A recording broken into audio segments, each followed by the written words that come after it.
Talmud Bavli Tractate Beitzah, page 12a, top of the page with the words Mar Sofer, one sage, meaning Beis Shammai. One sage, Beis Shammai, holds that we issue a decree and prohibit a hinge in the middle due to a hinge on the side. And one sage, Beit Hillel, holds that we do not issue this decree, since placing a hinge of this type does not constitute the prohibited labor of building. It is permitted. New Mishnah. The Mishnah says, Beis Shammai omrim ein motziin lo esakatam lo es lulav lo es Sofer Torah l'rishus rabim u'Beis Hillel matirin. Beis Shammai say one may carry out on a festival neither a minor child nor a lulav nor a Torah scroll into the public domain. Interesting. Why these three?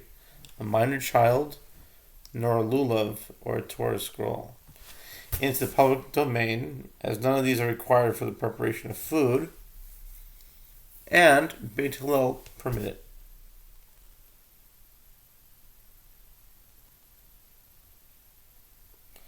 Gemara. The Tana who reviews Mishnayot teaches a Beitzah before Rav Yitzchak bar Avdimi, one who slaughters a gift offering on a festival is flogged. Ashochet olas nadav b'yom tov loke. One who slaughters a gift offering on a festival is flogged for transgressing the prohibition of no manner of work shall be done on them. Exodus 12:16. Since this slaughtering was not performed for the purpose of eating, the action constitutes a prohibited labor on a festival.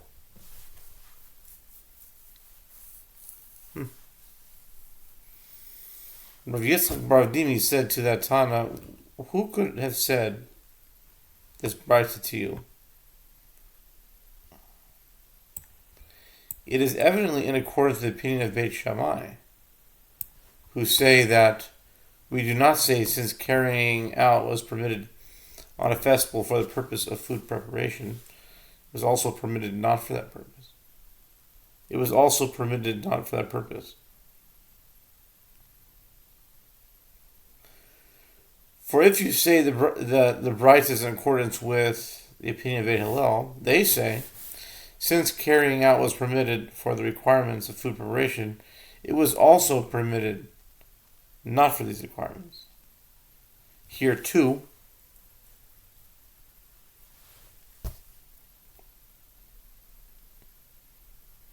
with regard to the prohibited labor of slaughtering, since slaughter was permitted for the requirements of food preparation, it was also permitted not for these requirements. It was permitted for any purpose that benefits people, whether directly or indirectly. Rabbah strongly objects to this reasoning. From where do you infer that Beit Shammai and Beit Hillel disagree over this issue? Perhaps they disagree about the following: the halachot of Eruv and the prohibition against carrying out apply to Shabbat. But there are no halachot of Eruv, nor a prohibition against carrying out on a festival. Mar Sofer Erev Hotzal Shabbos ve'Erev Hotzal Yom Tov.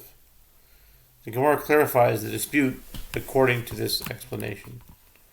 One sage, Beit Shammai, holds that the halachot of Erev and the prohibition against carrying out apply to Shabbat. And similarly, the halachot of Erev and carrying out apply to a festival. The only difference is that on a festival, carrying, like other types of prohibited labor, is permitted for the sake of food preparation. Mar Sofer Erev Hotzal Shabbos Ve'ein erev Hatzol Yom Tov. Kedichsiv v'lotzio masa mibatechem Yom HaShabbat. B'Shabbos in, b'Yom Tov lo. And one sage, Beit Hillel, holds that the halachot of Erev and the prohibition against carrying out apply to Shabbat.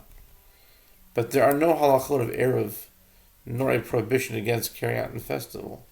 As is written, neither carry forth a burden out of your houses on the Shabbat day. Jeremiah 17:22.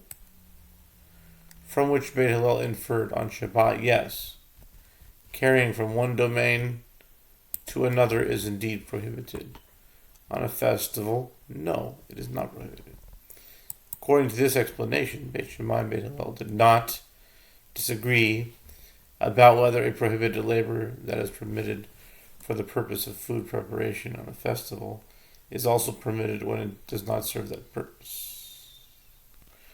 Rav Yosef strongly objects to this explanation of Rabbah.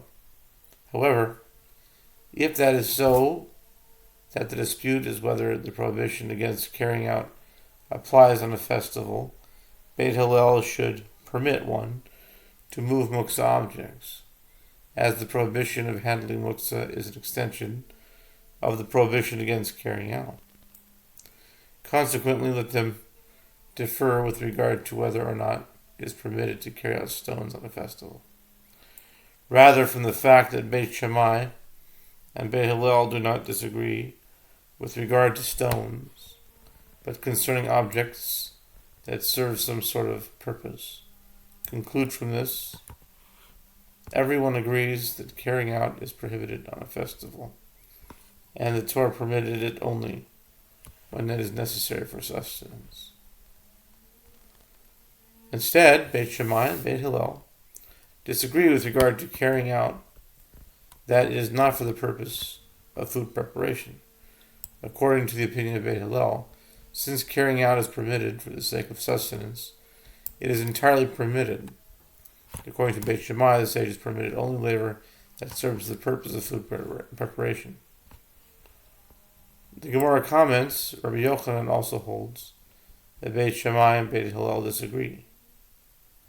With regard to the principle, since carrying out is permitted on a festival for the purpose of food preparation, it is also permitted not for this purpose.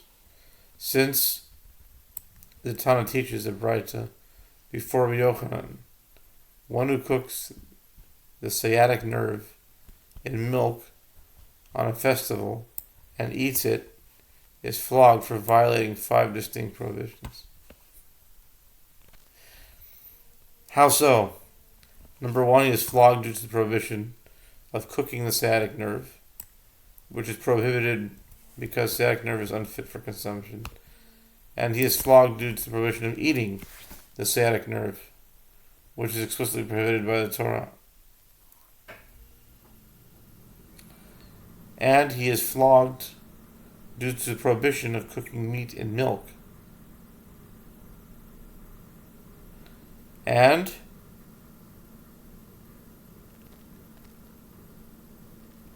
he is flogged due to the prohibition of eating meat cooked in milk.